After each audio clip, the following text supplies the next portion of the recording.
Now this new segment for the Texas Rangers. News broke out that Bruce Bochy is officially out as the manager, the sheriff in Arlington. Real quick, TJ, we've been kind of ragging on Bochy this season. But at the end of the day, the guy got the Texas Rangers the prize that a lot of fans have been asking for their whole lives, with a lot of misery coming, leading up to that moment in 2023. How will you remember Bruce Bochy?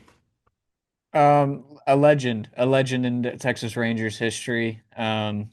It's you do kind of see the writings on the wall this year. The Rangers had an historical season fielding wise. Like they just announced that they had the best fielding percentage in MLB history this year. They Unbelievable. also had the best pitching in the league this year. To be 500 is abysmal.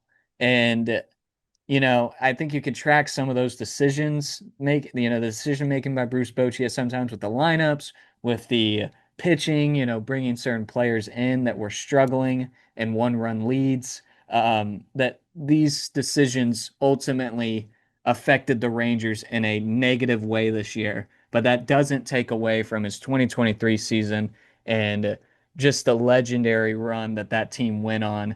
The Rangers never won a World Series with any other manager, obviously. They were very close with Ron Washington. And I think of Ron Washington in a very, very fond way coming back to the Rangers history. I love that Ron Washington was, I think that he's the best Rangers manager of all time.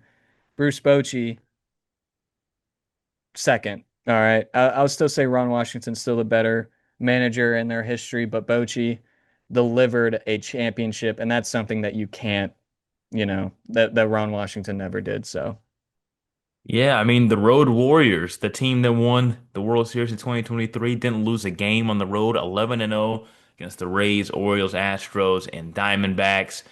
I mean, the guy's just a winner. He's found a way to send teams to the postseason no matter where he's managed. And, I remember him as one of the easiest locks, I guess, for the Rangers Hall of Fame. I mean, it is like one of the easiest you'll ever see. It's not even, you know, a conversation. He'll be in Cooperstown. If he decides to call it a career, there's some rumors out there that he might return to San Fran.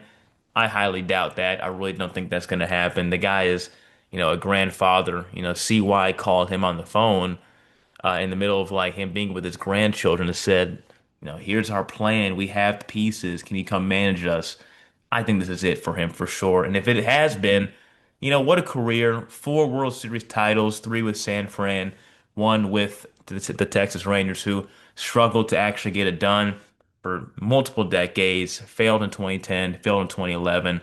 But there's a little bit of magic, yeah, as we both remember in 2023, that we just could not believe. We've never seen this team deliver in such clutch fashion like that team he managed in 2023. So, what a legend Bruce Bochy was. Thanks, Bruce Bochy, for what you did.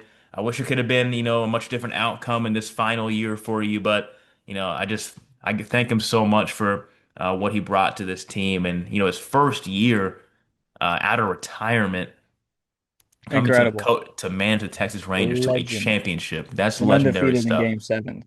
Yeah, undefeated in Game Sevens to this day, just unreal. I'll never forget I the hope he ALCS retires Game with that. Seven. But Yeah. I mean, go just adding on real quick. I mean, there's just so many players that, that come and go that and not players but managers as well that you just like, you really you know that it's time for them to go. You think that they've kind of, you know, you're realizing that they are kind of negatively affecting the team maybe with their decision makings or stuff like that. I think of Rick Carlisle as an example. His decision making in Game 7 against the Clippers that year ultimately led to him losing his job with the coach, or as a coach of the Dallas Mavericks.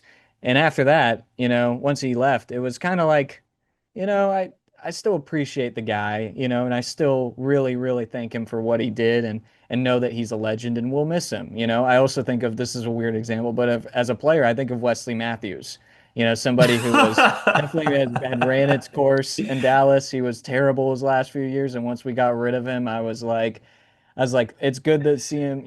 I'm happy that we finally did what we needed to do, but it's a little sad to see a player like that committed to the city Especially, a player like that decided to sign with the Mavericks after the whole DeAndre Jordan fiasco and said, "I'm still going to be a Maverick." Came back from his ACL injury and tried his very best every single game for the Mavericks, even when he was terrible. He still tried, and when he left, it was still like, damn, like I'm gonna miss the guy. I'm gonna miss the guy. So this is kind of the same situation with Bruce Bochy. I think it'll be the same decision when eventually Adolis Garcia goes and Marcus Simeon goes. I'm gonna be like, they fought their ass off for the team, but it was probably about time. I was not expecting a Wesley Matthews mention in the middle of the Bruce Bochy segment, but it ended up Oh yeah. making perfect sense. I Anything mean, happens in the 214 Sports Show. you can't predict, you cannot pin down the 214 Sports Show, but you can pin down to this end of the episode.